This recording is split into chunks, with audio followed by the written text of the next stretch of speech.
Africa Content TV.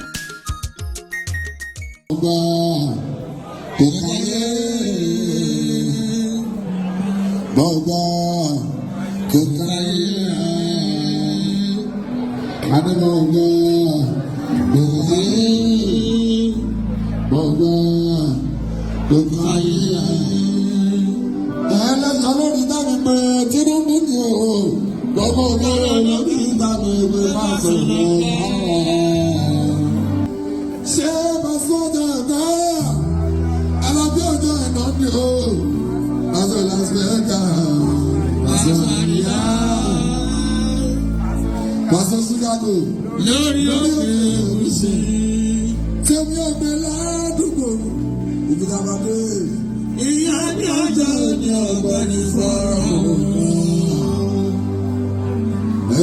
in Manchester, no far. How far? How far, Baba? Go far. You know, so Salada, like a time.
On the 17th of December,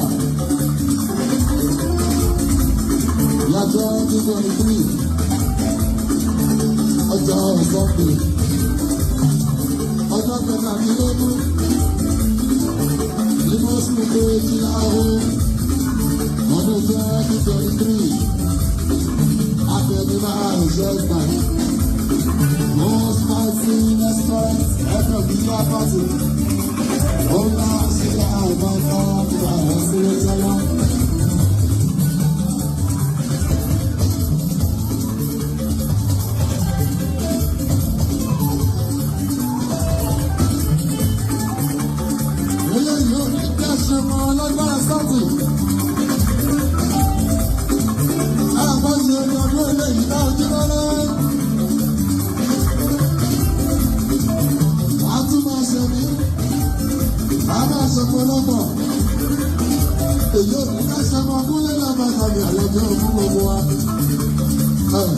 Ọdún tuntun ló ń bọ̀ lọ́bọ̀ ni. Àádọ́ta ògùn aláyé. Ìyá 2024. Gbogbo alájọ máa di káàbọ̀. Ní January 1st.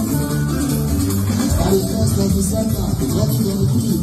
To January 1st 2024. Gbogbo alájọ máa di káàbọ̀. Nínú ìlú Mọ́lánà ní Àbámọ́sá.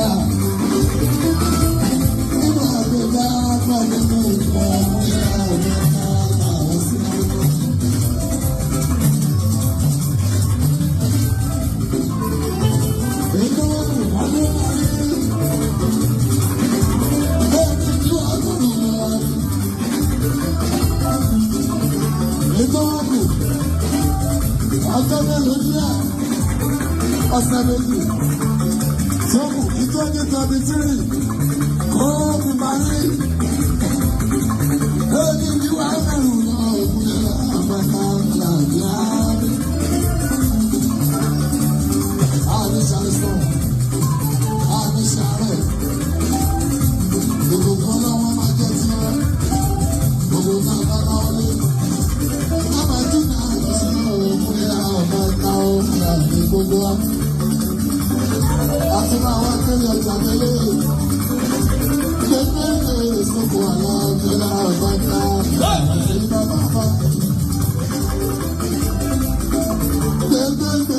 Someone like